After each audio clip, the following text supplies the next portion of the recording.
बिस्मिल्लाहिर्रहमानिर्रहीम। कमा सल्लैता अला इब्राहीम व अला आलि इब्राहीम इन्नका हमीदुम मजीद। अल्लाहुम्मा बारिक अला मुहम्मदिन व अला आलि मुहम्मदिन कमा बारकता अला इब्राहीम व अला आलि इब्राहीम इन्नका हमीदुम मजीद। बस करें फिर आप हो जाओ। मोहतरम हाज़रीन, आपके सामने जिस अज़ीम किताब के आखिरी बाब की तलावत की गई है, उस अज़ीम किताब को कुरान मुक़द्दस के बाद असहुल कुतुब करार दिया गया है। अल्लाह रब्बे कायनात ने इंसानों की रहनुमाई के लिए कुरान मुक़द्दस और कुरान मुक़द्दस की तबयीन यानी हदीस मुबारक रसूल अकरम सल्लल्लाहु अलैहि वसल्लम के ज़रिए इंसानों को दी है, ताकि इंसान क़यामत तक अपनी ज़िंदगी के हर किस्म के मसाइल का हल इनमें से निकालें और समझें, ताकि इनका इंसानों का ताल्लुक़ अपने मालिक के साथ दुरुस्त बन जाए, सही हो जाए। कुरान मुक़द्दस की हिफाजत की ज़िम्मेदारी मालिक कायनात ने ख़ुद ली है। इन्ना नहनु नज़्ज़लना ज़िक्रा व इन्ना लहु लहाफ़िज़ून। और कुरान मुक़द्दस ने ही आपका मनसब ये करार दिया है कि आपने कुरान मुक़द्दस के अहकाम पर अमल करके इंसानों को दिखाना है, और वो भी उसी तरह वाजिबुल अमल है जिस तरह कुरान मुक़द्दस के अहकाम वाजिबुल अमल हैं। लितुबय्यिना लिन्नासि मा नुज़्ज़िला इलैहिम। जब कुरान मुक़द्दस की हिफाजत की ज़िम्मेदारी अल्लाह ने ख़ुद ली है, तो फिर कुरान मुक़द्दस की तबयीन, उस पर अमल करने के तरीक़े, उनकी हिफाजत की ज़िम्मेदारी भी अल्लाह ही की बन जाती है। रब्बे कायनात ने इन दोनों माख़ज़ की हिफाजत इंसानों के ज़रिए ही कराई है। अव्वलन तो रसूल अकरम सल्लल्लाहु अलैहि वसल्लम के क़ल्ब मुबारक पर इन्हें नाज़िल फरमाया, एक वही मतलूब की सूरत में और दूसरी वही गैर मतलूब की शक्ल में। फिर आप सल्लल्लाहु अलैहि वसल्लम ने उम्मत को पढ़ाया। कुरान मुक़द्दस के अल्फाज मुबारक पूरी तरतीब के साथ आपने लोगों के दिलों में डाले, लोगों ने उन्हें याद किया, महफूज किया, और साथ साथ आपने मुख्तलिफ़ चीज़ों पे उसे लिखवा दिया। हदीस मुबारक के हवाले से अलबत्ता आपने इतना फरमा दिया था कि इसे कुरान मुक़द्दस के साथ ना लिखो, ताकि इम्तियाज़ रहे वाह मतलूब और गैर मतलूब का। इस पर अमल किया साहबा किराम रिज़वानुल्लाहि अलैहिम अजमईन ने। हज्जतुल वदा के मौके पे रसूल अकरम सल्लल्लाहु अलैहि वसल्लम ने लोगों से पूछा कि मुझे अल्लाह ने जो इल्म दिया था किताब व सुन्नत या कि कुरान व हदीस की सूरत में, बताओ क्या मैं तुम्हें पहुंचा चुका हूं या नहीं। सब ने बैक आवाज़ अर्ज़ की कि आपने पहुंचा दिया है। बल्लग़ता व अद्दैता व नसहता। आप सल्लल्लाहु अलैहि वसल्लम ने अपना हाथ मुबारक आसमान की तरफ बुलंद फरमाया और लोगों की तरफ इशारा करके फरमाया, अल्लाहुम्मा शहद, अल्लाह गवाह है। साथ आपने उन्हें एक हुक्म दिया, बल्लिगु अन्नी वलो आया, लोगों मेरी एक एक बात तुमने दुनिया तक पहुंचानी है। इस हुक्म की तामील में सहाबा किराम रिज़वानुल्लाह अलैहिम अजमईन मक्के और मदीने में नहीं ठहरे, बल्कि पूरी इस्लामी रियासत में फैल गए। जो जो इस्लामी रियासत का शुरू हुआ, यानी इस्लामी रियासत फैलती चली गई, इसी तरह सहाबा किराम भी पूरी इस्लामी रियासत में फैल गए, जिहाद के लिए या तबलीग दीन के लिए। तो जो जहाँ गया वहाँ रसूल अकरम सल्लल्लाहु अलैहि वसल्लम की अहादीस मुबारक पहुँचाना शुरू की। ये एक फितरी और तबीई तरीका था कुरान मुक़द्दस और हदीस की हिफाजत का। इसके साथ साथ कुरान मुक़द्दस सैयदना अबू बकर सिद्दीक़ और सैयदना उमर ने उन चीज़ों से जिन पे रसूल अकरम सल्लल्लाहु अलैहि वसल्लम ने तहरीर कराई थी, फिर एक सहीफ़ा अल इमाम में उन्हें महफूज किया और सैयदना उस्मान ने पूरी इस्लामी रियासत में उसे फैला दिया। इस तरीके से कुरान मुक़द्दस का तहफ़्फ़ुज़ हो गया। और हदीस मुबारक, एक तो रसूल अकरम सल्लल्लाहु अलैहि वसल्लम की एक एक बात पे अमल होता था। इतने लोग जो एक अजीम इंसान की बात पे अमल करते हैं, क्या आप ये तसव्वुर कर सकते हैं उसकी बात महफूज नहीं है? एक बात जो तामुल में आ जाए वो तभी तौर पे मुआशरे में महफूज होती है। और फिर उनके दिल में ये जज्बा भी था कि इसी ज़रिए हमने दुनिया और आखिरत की सआदतें हासिल करनी हैं। तो पूरी इस्लामी रियासत के लोग रसूल अकरम सल्लल्लाहु अलैहि वसल्लम के फरमूदात पर अमल कर रहे हैं। इस तरीके से हदीस मुबारक महफूज हो गई। लेकिन बहुत से सहाबा किराम ऐसे भी थे जो रसूल अकरम सल्लल्लाहु अलैहि वसल्लम की अहादीस मुबारक लिखते थे अपनी याददाश्तों की सूरत में, छोटे छोटे सहाइफ की शक्ल में। उनमें सैयदना अब्दुल्लाह इब्न अमर इब्न अल-आस का नाम आता है। उनका अस-सहीफ़तु सादिक़ा मुहद्दिसीन में मुद्दतों मारूफ रहा। यह अमर बिन शुऐब अन अबी अन जद्दिही की सनद जो है, ये उसी सहीफ़े की सनद है। इसी तरह सैयदना अबू हुरैरा रज़ियल्लाहु ताला अन्हु, वो भी अपने शागिर्दों को अहादीसें लिखवाया करते थे। उनका अपना बयान है कि मेरे पास 2 विआ हैं, 2 बर्तन हैं।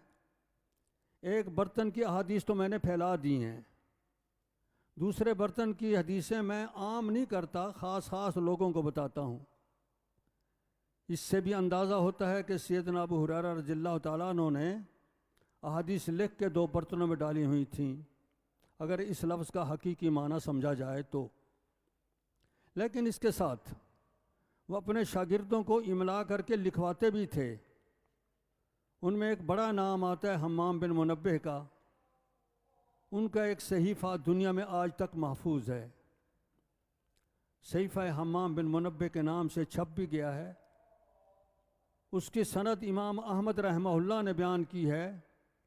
हद्दसनी यहया हद्दसना अब्दुर्रज़्ज़ाक़ अन मामर अन हम्माम अन अबी हुरैरा। 137 हदीसें इस सहीफ़े में एक ही सनद से आई हैं।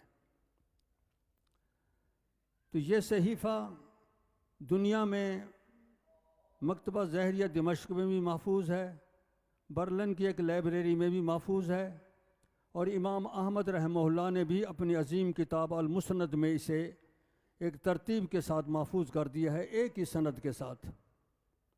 एक सनद दे के आगे लिखते हैं वबे सनादी क़ाल रसूलुल्लाह सल्लल्लाहु अलैहि वसल्लम, वबे सनादी क़ाल रसूलुल्लाह सल्लल्लाहु अलैहि वसल्लम। इस तरीके से पूरा सहीफ़ा महफूज कर दिया है। मुहद्दिसीन किराम, उन्होंने अपनी किताबों को अबवाब पर तकसीम किया था।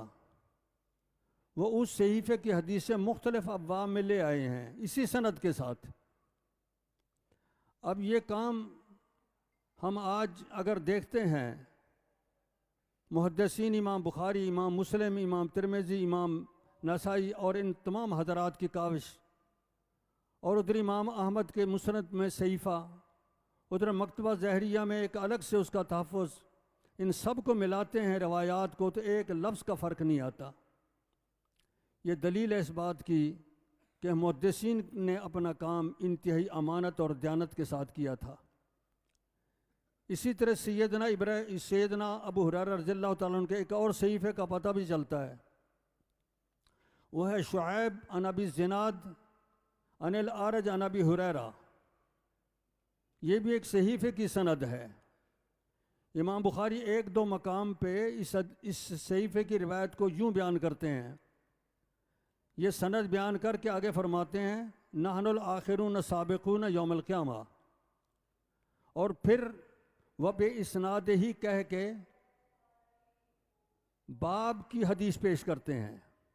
पहले हदीस यही देते हैं जो सहीफ़े की पहली हदीस है, और फिर उसके बाद जो बाब मुतल्लका है उसकी रिवायत लाते हैं। ये वाज़ेह इशारा इस बात का कि ये सहीफ़े की रिवायत है।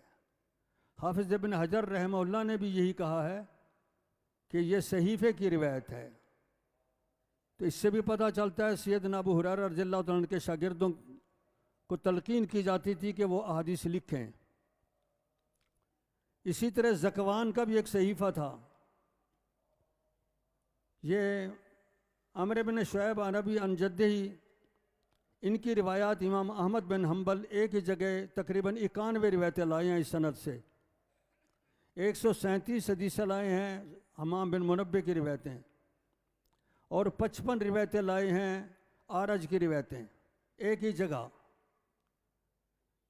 ये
माई और मंसूब हो गई, वो रसूल अकरम सल्लल्लाहु अलैहि वसल्लम की बना के उनसे इस्तेदलाल किया जाएगा।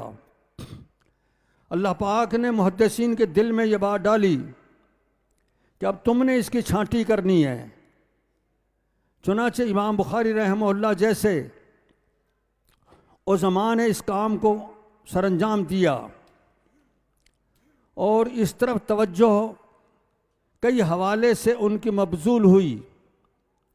एक दिन उनके उस्ताद इसहाक बिन राहवह अपने मजलिस तहदीस में तशरीफ़ फरमा थे। उन्होंने इजहार किया कि हमारे सामने अहादीस के मजमूए मौजूद हैं, लेकिन इनसे इस्तिफ़ादा आम लोगों के लिए ज़रा मुश्किल हो रहा है। एक तो इम्तियाज़ नहीं है सही और गैर सही का, दूसरा उनसे फ़ायदा हासिल करना हर एक का काम नहीं। कोई साथी समझदार ये काम करे तो बहुत अच्छा रहेगा। इमाम बुखारी रहमतुल्लाह के दिल में आई कि ये काम मैंने करना है। फिर उन्होंने ख्वाब में देखा रसूल अकरम सल्लल्लाहु अलैहि वसल्लम को पंखा के ज़रिए मक्खियाँ हटा रहे हैं।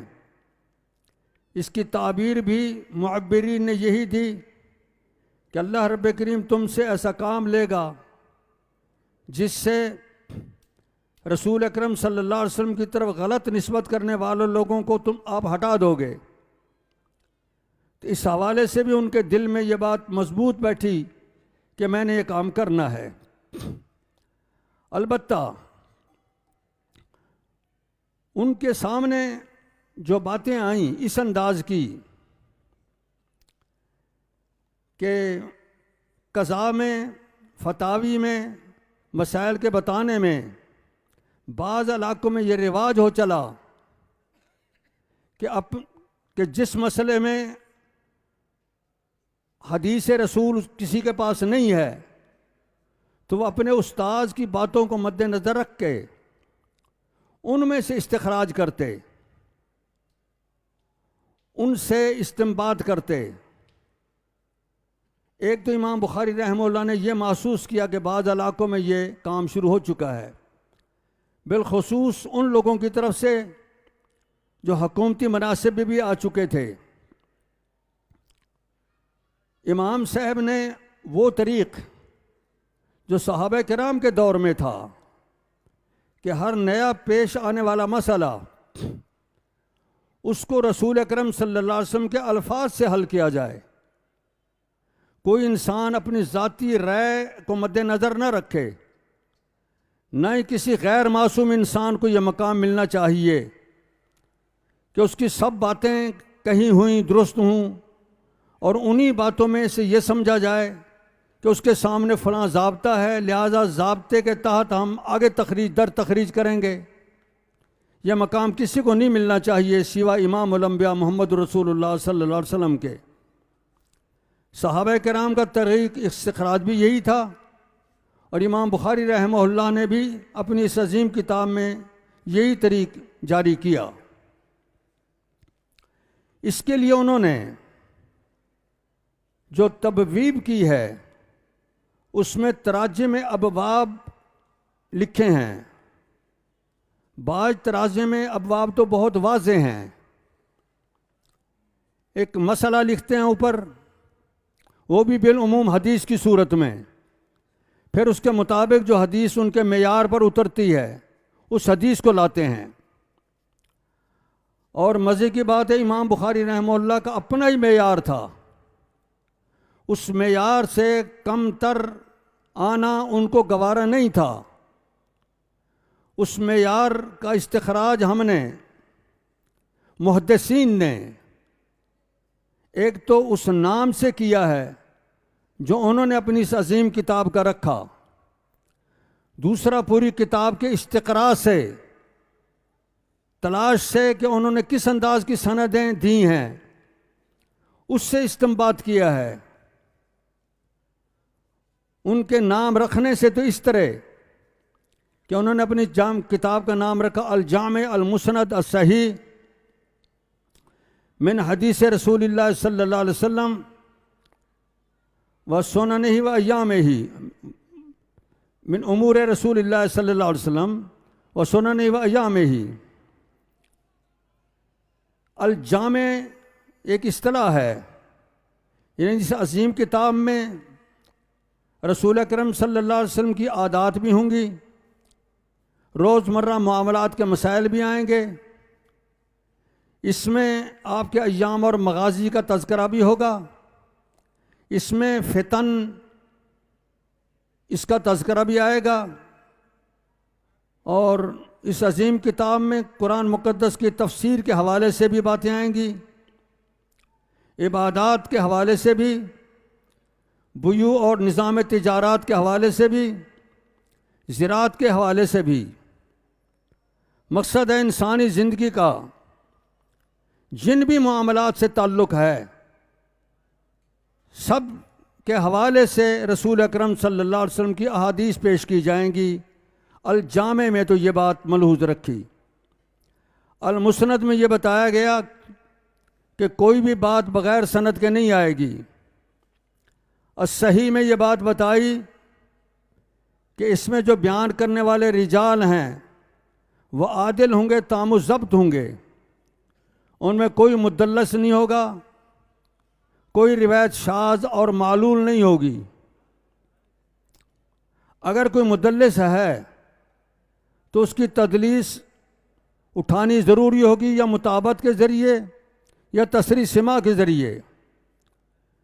ये इमाम बुखारी रहमहुल्लाह के सामने मकासद थे जो इस नाम से भी नुमायाँ हैं, और किताब में जो सनदें दी हैं, जो अहादीस लाए हैं, उनके इस्तिक़रा से भी यही कुछ पता चलता है। आप इस अंदाज से जितना भी मुताला करेंगे इसी हकीकत तक पहुँचेंगे। आदिल और तामुज़्ज़ब्त रुवात लाएंगे, गैर आदिल और गैर तामुज़्ज़ब्त रुवात नहीं लाते। रिवायत में इत्तिसाल होगा, सिर्फ मुआसरत ही काफ़ी नहीं, लिक़ा और मिलना साबित होना ज़रूरी होगा। ये कड़ी शर्त लगाई है इमाम बुखारी रहमहुल्लाह ने अपनी रिवायात लाने में। एक रिवायत का वाक़या याद आ रहा है। एक शख्स ने मेरे सामने एक दिन अर्ज़ कहा कि तुम जो इमाम सैयदना अबू बकर, सैयदना उमर, सैयदना अली के फ़ज़ाइल में एक रिवायत बयान करते हो सही बुखारी की कि आप सल्लल्लाहु अलैहि वसल्लम ओहद पहाड़ पे तशरीफ़ फरमा थे, ओहद झूम उठा, आपने उसे अपना कदम मुबारक की ज़रब लगाई और फरमाया उस्कुन ओहद मा अलैका इल्ला नबी व सिद्दीक़ व शहीदान। ओहद आराम कर, तेरे ऊपर एक नबी है, एक सिद्दीक़ है, 2 शहीद हैं, तेरी तो बहुत बड़ी किस्मत है। ये जबल ओहद आपकी बातें समझता था। रसूल अकरम सल्लल्लाहु अलैहि वसल्लम के एक मौके पर इरशाद है कि ओहद जबल युहिब्बुना व नुहिब्बुहु, ये ओहद पहाड़ हम इससे मोहब्बत करते हैं और ये हमसे मोहब्बत करता है। हम इसको हकीकी माने में लेते हैं, लेकिन एक पहाड़ का आपके साथ मोहब्बत करना उसके अपने हाल के मुताबिक है, इंसानों का मोहब्बत करना उनके हाल के मुताबिक। तो रसूल अकरम सल्लल्लाहु अलैहि वसल्लम ने उसको बता दिया कि तेरे ऊपर एक नबी है, एक सिद्दीक़ है, 2 शहीद हैं। उस शख्स ने कहा कि ये रिवायत ज़ईफ़ है। मैंने कहा किस तरह ज़ईफ़ है? कहने लगा सईद बिन अबी अरूबा इसमें मुदल्लिस है, और 3 जगह बुखारी में ये रिवायत मौजूद है, तीनों जगह अन से लाया है। मैंने उससे कहा भाई मुताबत मौजूद है, सही पूछें तो उस वक़्त मुझे मालूम नहीं था कि मुताबत है या नहीं, लेकिन मुझे इमाम बुखारी रहमहुल्लाह के सनी पे एतमाद था कि जब यहाँ तसरी सिमा की नहीं है तो लाजमन मुताबत होगी। उसने कहा मुझे मुताबत दिखा दें फिर मैं मान जाऊँगा। वो एक राफ़ज़ी था और किताब लिख रहा था। मैंने मुस्नद अहमद उठाई। मुस्नद अहमद में सैयदना अनस रज़ियल्लाहु ताला अन्हु की मुस्नद में ये रिवायत मौजूद है। वहाँ कतादा से शोबा रिवायत करते हैं, या अन शोबा, अन कतादा, अन अनस। तो मैंने कहा ये देख, शोबा जो है ये कतादा की तदलीस को भी उठाता है और ख़ुद भी गैर मुदल्लिस है, और सईद बिन अबू अरबा का मुताबे मिल गया। उसने कहा कि मैं ये रिवायत लिख चुका था कि ये ज़ईफ़ है, मैं अब जाके अपनी किताब से काट दूंगा, वाकई सही है सनद। तो मकसद मेरा ये है कि इमाम बुखारी रहमहुल्लाह कोई रिवायत ऐसी नहीं लाते थे किसी मुदल्लिस की जिसमें तसरीह सिमा की ना हो या मुतावत ना पाई जाए। इसी हवाले से एक बात और ज़हन में आ रही है, इमरान बिन हित्तान एक खारजी है और बदतरीन अकीदे का हामिल है, उसकी रिवायत इमाम बुखारी ले आए हैं अपनी किताब में। यह भी एतराज़ किया गया है कि खारजी की रिवायत क्यों आ गई। उसका भी जवाब ये है कि एहतजाज में नहीं लाए, यही रिवायत पहले इमाम बुखारी दीगर साहबे कराम और दीगर सनद से साबित कर चुके हैं। मुताबत के तौर पे, शाहिद के तौर पे इसकी रिवायत आई है, लेकिन एक बात मलहूज रहे, रिवायत में सिद्क पर रिवायतें चलती हैं, सच्चाई पर। और खारजियों का तो अकीदा था कि झूठ बोलना जब काफिर बनना है, लिहाजा वो कज़िब को, झूठ बोलने को कुफ्र कहते थे। तो खारजी जब रिवायत बयान करेगा और उसके मसलक की तायीद नहीं है तो उस रिवायत को इमाम बुखारी ने कबूल कर लिया, कौन सा जुर्म किया है? क्योंकि रिवायत की बुनियाद सिद्क पर होती है। फिर ये अकेला भी नहीं है, इसके साथ दूसरे मौजूद हैं। अलबत्ता कुछ उलमा ने यह भी कहा है कि इमरान बिन हित्तान आखिरी दौर में इसने खुरूज से तौबा कर ली थी, ऐन मुमकिन है ये भी हो, वल्लाहु आलम। बहरहाल इमाम बुखारी रहमहुल्लाह की रवायात में, सनदों में आला तरीन मेयार मौजूद है।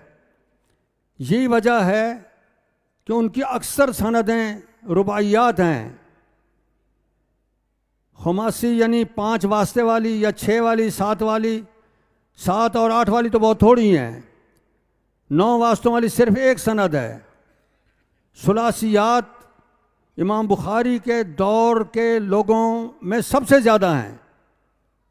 यही सियासता वाले मुआसिर हैं इमाम बुखारी रहमहुल्लाह के। इनकी किताबों में सुलासियात नहीं है। इमाम इब्न माजा के यहाँ 5 रिवायतें हैं, वो भी सनदन कमज़ोर हैं, सुलासी। इमाम तिरमिज़ी के यहाँ 1 रिवायत है सिर्फ। इमाम मुस्लिम, अबू दाऊद और नसाई में कोई रिवायत नहीं। इमाम बुखारी के यहाँ 22 रिवायतें सुलासी हैं। इससे अंदाज़ा होता है कि इमाम बुखारी रहमहुल्लाह की तलाश उलूव के लिए, आलिया सानीद के लिए कितनी ज़्यादा थी कि वो इस्लामी रियासत के दूर दराज इलाकों में पहुँचे, जहाँ वो मुअम्मर तरीन बुज़ुर्गों को मिले, और उनसे रिवायतें हासिल की। इसलिए उनके वास्ते थोड़े रहे। मुअम्मर तरीन रवात की बात आई है तो इससे हमें एक और बात का भी पता चलता है। इमाम अहमद रहमहुल्लाह को इमाम बुखारी मिले हैं, लेकिन उनकी रिवायतें बुखारी में सिर्फ 2 दी हैं। उसकी क्या वजह है? उसकी वजह भी यही है, तलब उलूव, कि जब बगदाद में इमाम बुखारी पहली दफ़ा गए उस वक्त इमाम अहमद के उस्ताद मौजूद थे। इमाम बुखारी ने अहादीस इमाम अहमद के असातिज़ा से सुन ली, उन्हीं के हवाले से रिवायत सही बुखारी में लाए हैं। इमाम अहमद का अपना वास्ता छोड़ दिया है। तो ये तलब उलूव की वजह से था। इसी बुनियाद पे इमाम बुखारी रहमहुल्लाह के यहाँ ऐसी रिवायतों की कसरत है जिनमें 4 वास्ते हैं, यानी इमाम बुखारी और रसूल अकरम सल्लल्लाहु अलैहि वसल्लम के दरमियान। जितने वास्ते कम होंगे उनकी तहकीक भी आसान हो जाएगी और कुछ तहफ़्फ़ुज़ भी होगा कि रिवायत बिल्कुल दुरुस्त है। फिर इमाम बुखारी रहमहुल्लाह सिर्फ सनद के हवाले से ही ये एहतमाम नहीं फरमाते, बल्कि तर्जमतुल बाब में ऐसी बातें ले आते हैं जो आम हालात में इंसानों के लिए समझना बहुत मुश्किल होता है। बहुत से तराजमे अबवाब तो बड़े ज़ाहिर हैं और इस्तिनाद किताब व सुन्नत से या उलमा के अक़वाल से बड़ा आसान होता है। सहाबा किराम के अक़वाल लाते हैं, उलमा के अक़वाल भी बाज़ औक़ात लाते हैं, ताबीन के, वो इस्तिनास के लिए या ये ज़ाहिर करने के लिए कि इस मसलक में मैं अकेला नहीं हूँ बल्कि मेरे साथ सहाबा किराम का ग्रुप भी है। असल इस्तिनाद उनका कुरान मुक़द्दस से होता है या हदीस से होता है और बड़ा वाज़ेह और नुमायाँ। अलबत्ता कभी कभी इख्फा भी होता है, पोशीदा होता है इस्तिदलाल। उसकी एक दो मिसालें सुन लें। इमाम बुखारी रहमहुल्लाह एक बाब लाए हैं सही बुखारी में। एक आदमी रोज़ेदार है, वो ताज़ा लकड़ी तोड़ के क्या उसके साथ मिसवाक कर सकता है? इमाम बुखारी कहते हैं जायज़ है, यजूज़ु सिवाक यजूज़ु अन यस्ताका बिस्सिवाक रत्ब। तो इसको इमाम बुखारी जायज़ करार देते हैं। सबूत इसका, कुछ बुज़ुर्गों ने उन्हीं के दौर में ये फतवा दिया था कि ताज़ा मिसवाक ना करे, खुश्क मिसवाक करे, क्योंकि ताज़ा मिसवाक की नमी जो है रोज़ा तोड़ सकती है। ताज़ा मिसवाक में नमी होती है, पानी होता है, जब वो मिसवाक करेगा तो उसके हल्क में उसका असर पहुँचेगा, लिहाजा नीचे चली जाएगी और रोज़ा टूट जाएगा। इमाम बुखारी रहमहुल्लाह ये बाब बना के आगे वज़ू का तरीका बता देते हैं। अब बज़ैर वज़ू के तरीके का मिसवाक के साथ तो ताल्लुक़ नहीं, लेकिन बड़ी वाज़ेह बात है कि वज़ू में इंसान कुली करता है, कुली की नमी, पानी की नमी रोज़ा नहीं तोड़ती, तो मिसवाक की नमी क्यों तोड़ेगी? इस तरीके से इमाम बुखारी रहमहुल्लाह ने कलाम के ईमा से इस्तेदलाल कर लिया या कलाम के फहवास से, रसूल पाक के इस तर्ज़ अमल से कि आपने वज़ू किया, रोज़ेदार ने वज़ू किया, इससे इस्तेदलाल कर लिया। इसी तरह एक और मकाम पे बाब बनाते हैं कि अगर कोई ऐसा मकाम मौजूद है दुनिया में जहाँ ना पानी मौजूद है ना मिट्टी मौजूद है, क्या रोज़ा फ़र्ज़ रहा, नमाज फ़र्ज़ रही या नमाज मौकूफ़ हो गई? इमाम बुखारी का मौक़िफ़ है कि नमाज फ़र्ज़ रहेगी और नमाज पढ़ ले। इसकी दलील बाब यही है कि जब पानी नहीं मिलता और मिट्टी भी नहीं, तो अब वो क्या करे, नमाज किस तरह पढ़े? हदीस लाते हैं आयशा रज़ियल्लाहु ताला अन्हा की कि मेरा हार गुम हो गया। रसूल अकरम सल्लल्लाहु अलैहि वसल्लम ने इंतज़ार की उसकी तलाश के लिए, लोग तलाश में लग गए, सुबह की नमाज का वक्त हो गया। कुछ लोगों ने नमाज पढ़ ली, कुछ ने नहीं पढ़ी, और फिर इसके बाद आयत तयम्मुम नाज़िल हुई। बस इमाम बुखारी ये रिवायत दे गए हैं, इससे उन्होंने अपना मसला हल किया।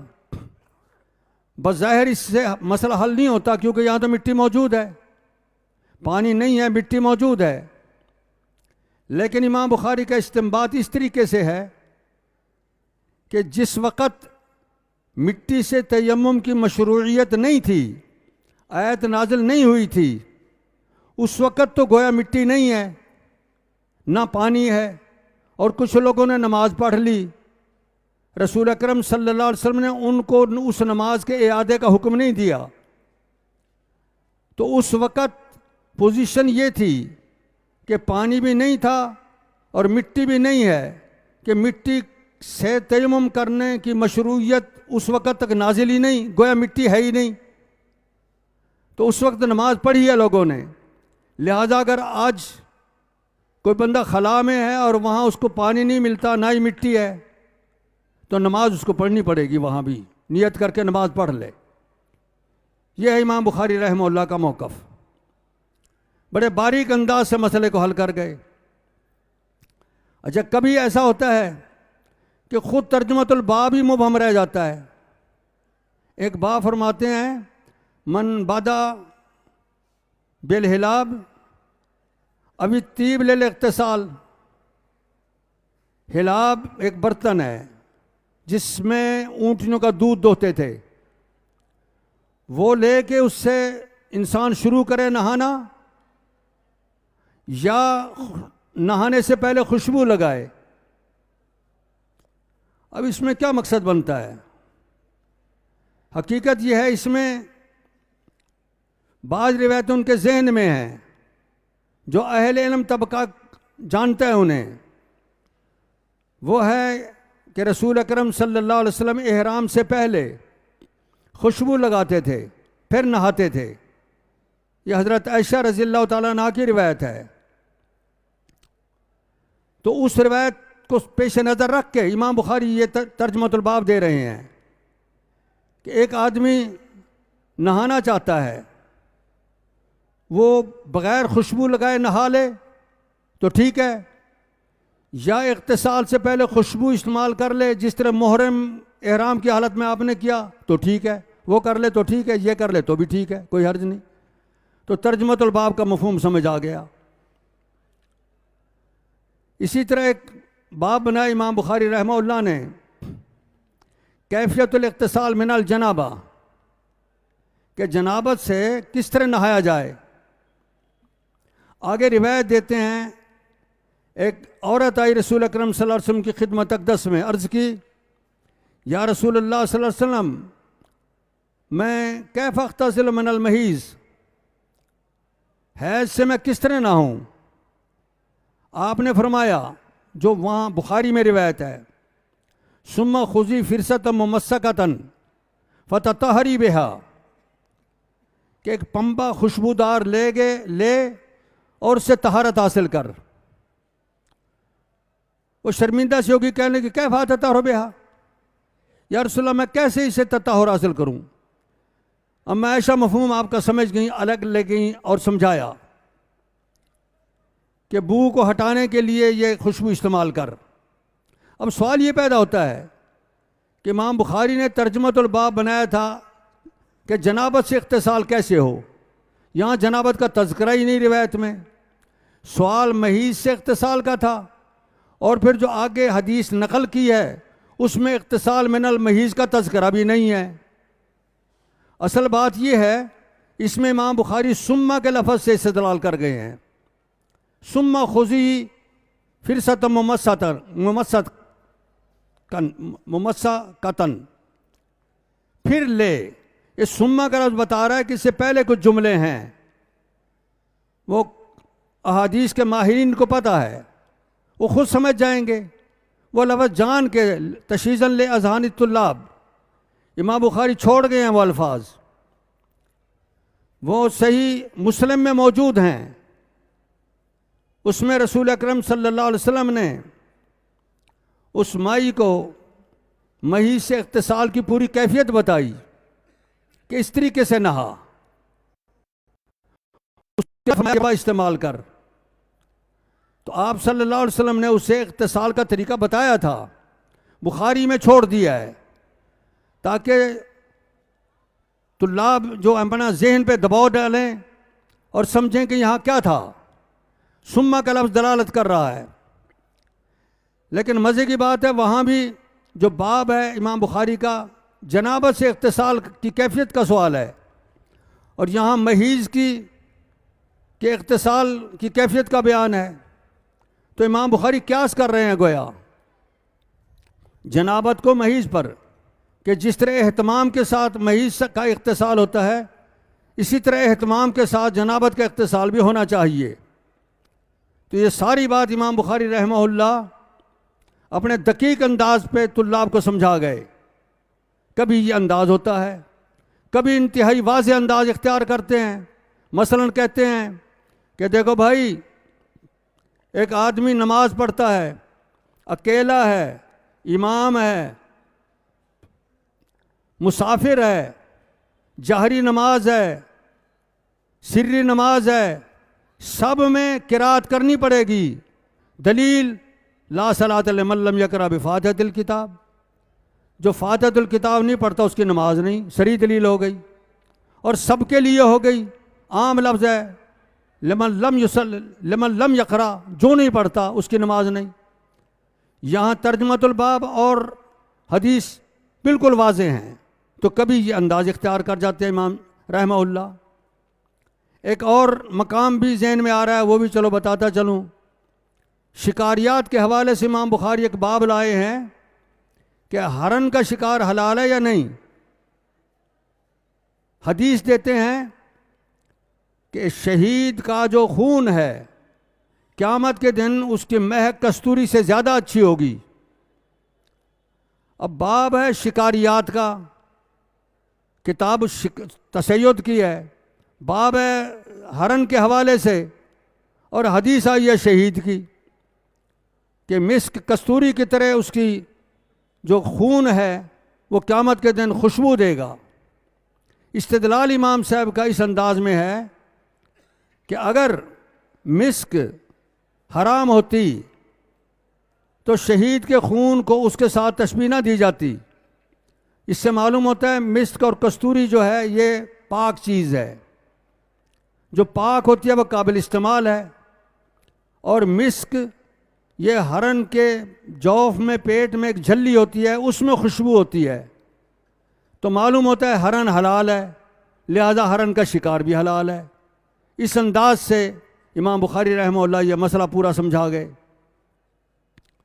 मोहतरम हाज़रीन, इमाम बुखारी रहमहुल्लाह अपनी इस अजीम किताब में रसूल अकरम सल्लल्लाहु अलैहि वसल्लम के अल्फाज मुबारक से इस्तिंबात और इस्तिखराज के तरीके बता गए हैं, ताकि आप सल्लल्लाहु अलैहि वसल्लम से मनकूल इल्म क़यामत तक इंसानों के लिए रहनुमा बने। अगर आप इस चीज़ को मद्देनज़र नहीं रखोगे तो नए नए पेश आमदा मसाइल का हल करना मुश्किल हो जाएगा। और ये बात खुद रसूल अकरम सल्लल्लाहु अलैहि वसल्लम ने इसकी तरफ तवज्जो दिलाई है। आप देखते हैं कि इमाम बुखारी रहमहुल्लाह एक हदीस को बार बार मुख्तलिफ मवाक़े पे लाते हैं। उसकी वजह यही है कि एक मकाम पे एक लफ्ज़ से इस्तेदलाल है, दूसरे मकाम से दूसरे लफ्ज़ से इस्तेदलाल है, तीसरे मकाम पे एक और लफ्ज़ से इस्तेदलाल है। हदीस में जितने अल्फाज आते हैं जो रसूल पाक के फरमूद हैं, सबसे उनका इस्तिंबात होता है मसाइल का। बाद रिवायतें 35-35 मकाम पे भी लाए हैं। अल-वलाउ लिमन आता का वाली रिवायत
फिर गए तो सहाबा किराम ने एक आदमी एक खबर वाहिद को कबूल करके अपने उस मुशाहिदे की खबर को जो मुतवातिर दर्जे में थी उसको तर्क कर दिया, उसको मनसूख कर दिया।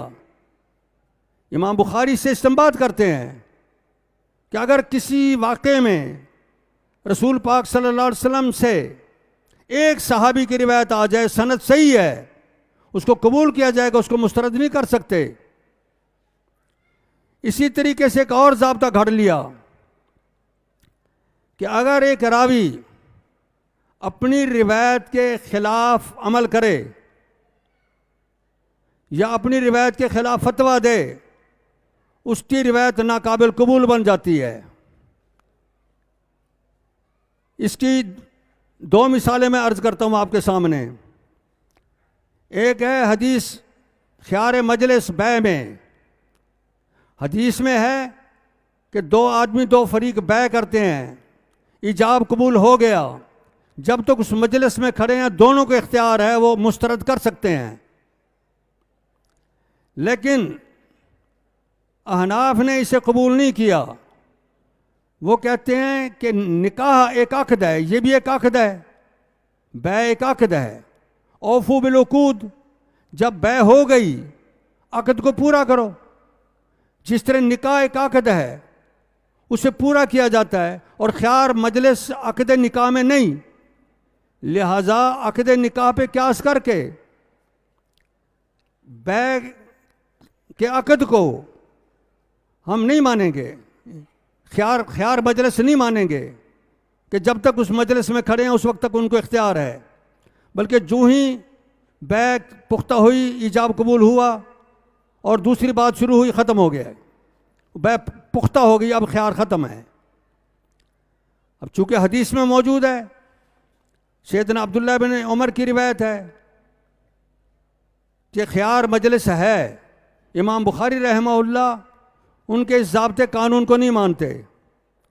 वो साबित कर जाते हैं कि ख़ियार मजलिस है।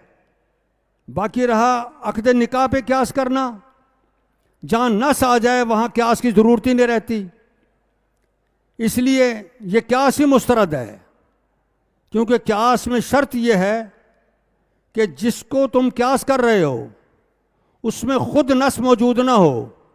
अगर नस मौजूद है तो फिर क़यास करने की ज़रूरत ही नहीं। तो ख़ियार मजलिस फिल बै में नस मौजूद है, इसलिए पुख्तगी अक़द फिन निकाह पर क़यास करने की ज़रूरत नहीं है। इसी तरह एक और ज़ाब्ता है,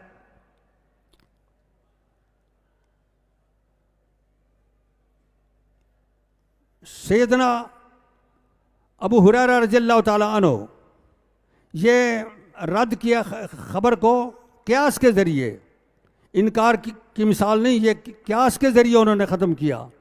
इसी तरह क़यास के ज़रिए मुसर्रात की हदीस मुस्तरद करते हैं। मुसर्रात की हदीस का मफ़हूम है कि एक शख्स एक चीज़ ख़रीदता है, लेकिन बाय ने उसे चंद दिन तक रोक के रखा था, उसका दूध। अब मुश्तरी जब उसे घर ले जाके दूध दोता है तो पहली दफ़ा तो दूध आ गया ठीक ठाक, बाद में उसमें दूध कम था। वजह यह थी कि उसका दूध कई दिन से रोक लिया गया था। आप सल्लल्लाहु अलैहि वसल्लम ने फरमाया कि मुश्तरी को इख्तियार है कि वो एक सा वापस कर दे, इस बै को रद्द कर दे, एक सा वापस करे खजूर। इस पर बाद लोगों ने ज़ाब्ता बनाया कि यह अबू हुरैरा की रिवायत ख़बर वाहिद है और क़यास के ख़िलाफ़ है। क़यास का तकाजा ये था कि वो दूध वापस करता या दूध की कीमत देता, तो हदीस कहती है कि खजूर दे। ये ना क़यास मिसली है ना क़यास मानवी है, लिहाजा हदीस मुस्तरद है, हदीस पे अमल नहीं किया जाएगा। इमाम बुखारी इस हदीस को ला के साबित करते हैं इस किस्म के ज़वाबित की कोई हैसियत नहीं है। किसी रावी के इनकार की बुनियाद पे हदीस को मुस्तरद करना, ये भी एक ज़ाब्ता है। उसकी भी एक मिसाल सैयदा आयशा रज़ियल्लाहु ताला अन्हा ने फरमाया, इन्नमा रज़ाअतु मिनल मजा, कि रज़ा जू के औकात में साबित होती है। यानी जिस मुद्दत में बच्चा दूध पीता है माँ का और दूध भूख को हटाता है, उस मुद्दत में रिज़ा साबित होगी, वो है 2 साल। वो चाहे कलील है चाहे कसीर है, दोनों मसाइल अक्स किए हैं इससे। अम्मा आयशा रज़ियल्लाहु ताला अन्हा रिज़ातुल कबीर की कायल थी। ज़ाहिरिया ने कहा देखो हज़रत आयशा इस हदीस पे अमल नहीं कर रही क्योंकि वो रिज़ात कबीर की कायल हैं, लिहाजा रिवायत पे अमल नहीं होगा। इमाम बुखारी इस रिवायत को ला के मुस्तरद करते हैं उनके इस ज़ाब्ते को। ये सारी बातें मैंने इसलिए अर्ज़ की हैं कि हम इमाम बुखारी रहमहुल्लाह के अंदाज़ इस्तिखराज को समझ सकें। तराजे में अबवाब वाज़िह हैं या खफिया हैं, ये ज़ाब्ते जो खुद साख्ता हैं, जो न सहाबा किराम के सनी से मुस्तंबत हैं, न ही ताबीन में फ़ुक़हा जो मारूफ थे उनसे मुस्तंबत हैं, अपने खुद साख्ता ज़वाबित उनको इमाम बुखारी ने मुस्तरद किया है और रद्द किया है। अब हम आते हैं आखिरी बाब की तरफ। वक्त ज़्यादा गुज़र रहा है, मैं आपका और मज़ीद ज़्यादा वक्त नहीं लेना चाहता। इमाम बुखारी रहमहुल्लाह इस अजीम किताब में जिस तरह मामलात और इबादात और ज़िंदगी के तमाम मसाइल को उन्होंने हल किया है और इस्तिखराज और इस्तिंबात के तरीक़े मुतय्यन किए हैं, इसी तरह बाज़ फ़िरक़े जो गुमराह हो गए थे, वो इस्लामी अकायद में तशकीक पैदा कर रहे थे, उनका नाम लिए बग़ैर उनके अकायद और नज़रियात की तरदीद कर जाते हैं। कुरान मुक़द्दस की आयात और अहादीस मुबारका पेश कर जाते हैं ताकि पढ़ने वाले ख़ुद ब खुद समझ जाएं कि जिन लोगों का इसके ख़िलाफ़ नज़रिया है वो बातिल है। कुरान और हदीस से एक मसला साबित है कि इंसान जो अमल करता है, जो अकीदा रखता है, क़यामत के दिन इसका वज़न होगा। जिसका अकीदा और वज़न भारी हो गया वो कामयाब, जिसका अकीदा और अमल कमतर रहा और उसके गुनाह और उसके अकायद गलीज़ भारी बन गए, वो बर्बाद और तबाह हो गया। यह है अकीदा सहाबा किराम का, ताबी निज़ाम का, मुहद्दिसीन किराम का। यही अकीदा साबित है कुरान मुक़द्दस से, यही अकीदा साबित है अहादीस मुबारका से। लेकिन एक गिरोह मुअतज़िला, उनका अकीदा ये था कि ये अकीदा और अमल ये तो अवारिज़ हैं, आराज नहीं तुला करते, चीज़ें तुलती हैं। ये गिलास वज़न होता है इसका। अमल जो है नमाज, इसके तुलने का क्या मकसद? जहाँ कुरान और हदीस में वज़न की बात आई है वहाँ मकसद है अल्लाह अदल करेगा, इंसाफ करेगा। वो तावील कर जाते हैं इसकी। इमाम बुखारी ने कोई नाम नहीं लिया मुअतज़िला का, अक़ीदा दुरुस्त बना गए, कुरान की आयत पेश की, नाज़ल मवाज़ीन अल क़िस्त लियौमिल क़ियामा, हम तराज़ुएँ रखेंगे क़यामत के दिन इंसाफ कायम करने के लिए। अब यहाँ करें तावील, इंसाफ का माना तो किस्त के लफ्ज़ में आ गया, अल क़िस्ता। नाज़ल मवाज़ीन एक अलग बात है, उसमें अगर कहा जाए इंसाफ करेंगे, इंसाफ करेंगे इंसाफ के लिए, ये तो कोई बात ही नहीं बनती। इससे मालूम होता है कि नाज़ल मवाज़ीना का हकीकी माना है कि हकीकतन हम तराजुएँ लगाएंगे। बाकी तुम्हारा ये कहना कि आराज नहीं तुलते, ये गलत बात है। अल्लाह की मीज़ान, उसमें हर चीज़ तुल सकती है, उसमें मादी चीज़ें भी तुल सकती हैं, उसमें अहवाल और आरास, उनकी कैफियत और कमियात, वो सारा वज़न हो सकता है। आज अगर एक इंसान का बनाया हुआ आला वो बुखार की कैफियत मालूम कर लेता है कि 104 का बुखार है, 2 का है, 3 का है या 99 का है, तो अल्लाह की मीज़ान क्या नमाज के मेयार को नहीं बताएगी कि इसकी नमाज 10वां हिस्सा है या 9वां बना या आधा बना या मुकम्मल नमाज है इसकी, उस तराजू में ये सब वज़न हो जाएगा। कमियत का वज़न भी हो जाएगा और कैफियत का वज़न भी हो जाएगा। और इंसान के अकीदा, इसके अकीदे में कितनी पुख्तगी है, कितना कमज़ोरी है, कितना ये मामूली बात से घबरा जाता है या कितना ठोस अकीदा है, इस सब कुछ का वज़न हो जाएगा क़यामत के दिन। अरे तू इंसान अपने ज़हनी काविश से एक छोटी सी चीज़ में बड़ी बड़ी लाइब्रेरियाँ, लाखों किताबें उसके अंदर समो देता है। इंसानी जहन छोटी सी डिस्क में कितनी बड़ी बड़ी लाइब्रेरियाँ आ जाती हैं। ये इंसान ने अपने जहन से सोचा। आप निकालें, कंप्यूटर में एक नुक्ता होता है, उस नुक्ते को फैलाते चले जाएं, फैलाते चले जाएं, लाइब्रेरी आ जाती है, किताबें आ जाती हैं, किताबों के सफ़ात आ जाते हैं, उनमें तहरीरें आ जाती हैं। ये इंसान की सोच है। इंसान ने इतना कुछ कर लिया है, तो क्या अल्लाह रब करीम हजर अस्वद के पत्थर में ये इस्तेदाद और सलाहियत नहीं पैदा कर सकता कि जो भी तेरे सामने आए उनका डेटा महफूज करता चला जा, कि ये तेरे सामने आया था और इसमें ईमान था या रियाकारी के तौर पे आया था। ये क़यामत के दिन गवाही देगा कि अल्लाह, ये इंसान मेरे सामने आया था और इसने मुझे चूमा था या मेरी तरफ इशारा किया था, मेरी तरफ हाथ किया था, इसके दिल में क्या था, ये सारी चीज़ें अल्लाह रब करीम ने उसके अंदर समो दी हैं। तो ये मिसालें हमारे सामने आज मौजूद हैं। इसलिए आज ये मानना तो कोई मुश्किल ही नहीं। मुहद्दिसीन ने तो मुअतज़िला की बात को उस वक्त भी मुस्तरद कर दिया था कि हम मानते हैं कि अल्लाह पाक ने फरमा दिया है कि हम आमाल का वज़न करेंगे, अक़ीदे का वज़न करेंगे, हमारा यकीन और ईमान है।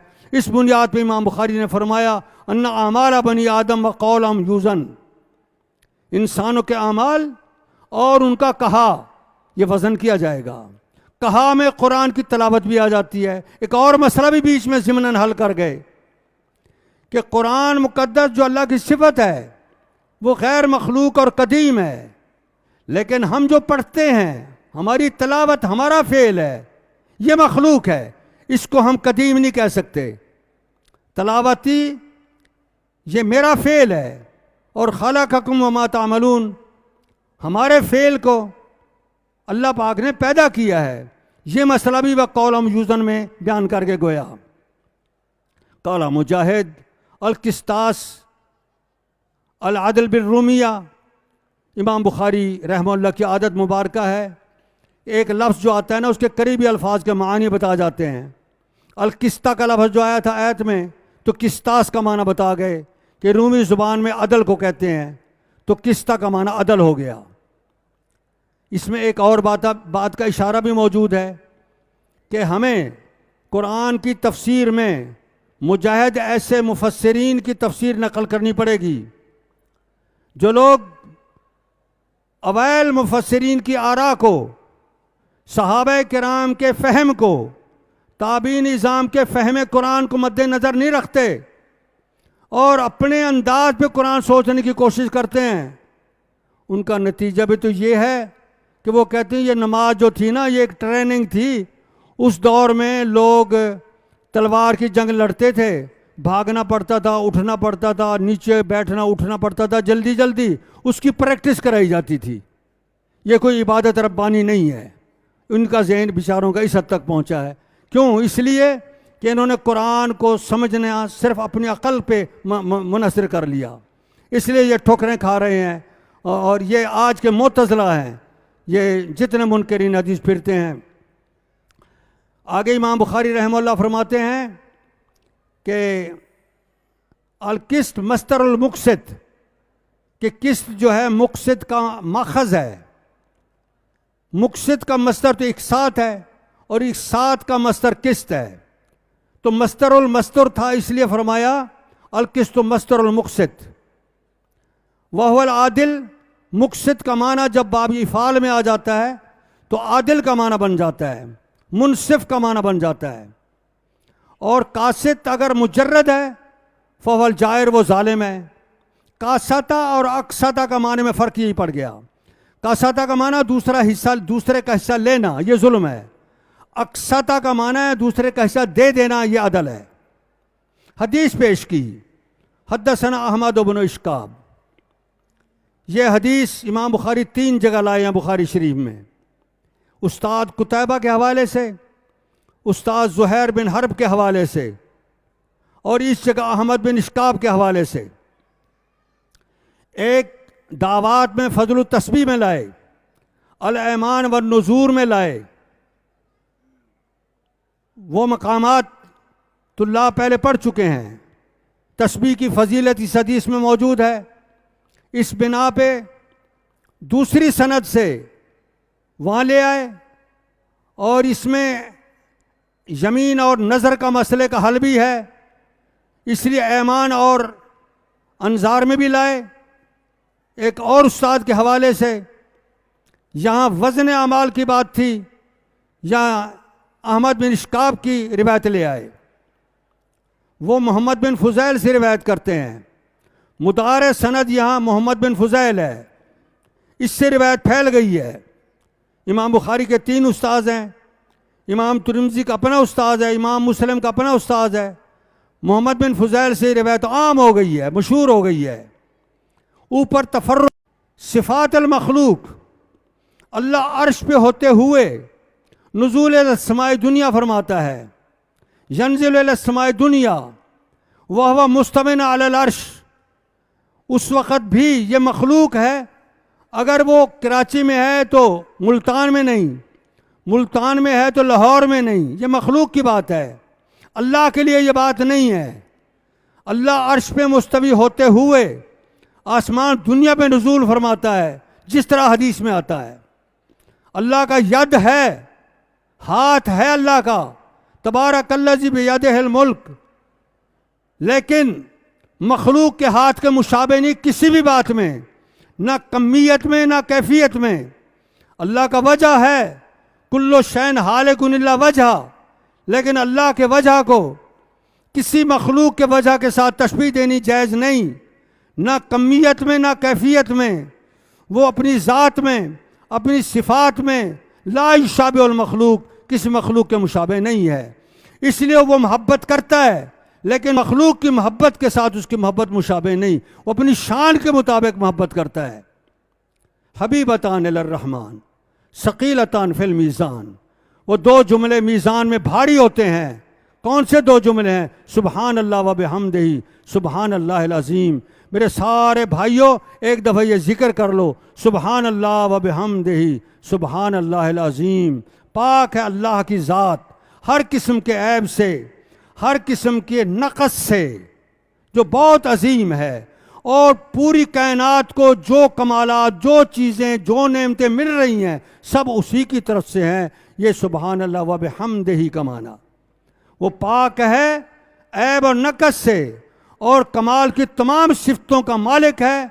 सबको जो मिल रहा है उसकी तरफ से मिल रहा है। अल्लाह रब्बे करीम हमें अपने ज़िक्र की तौफ़ीक़ से नवाज़े। व आखिर दावा या अनिल हम्दुलिल्लाहि रब्बिल आलमीन।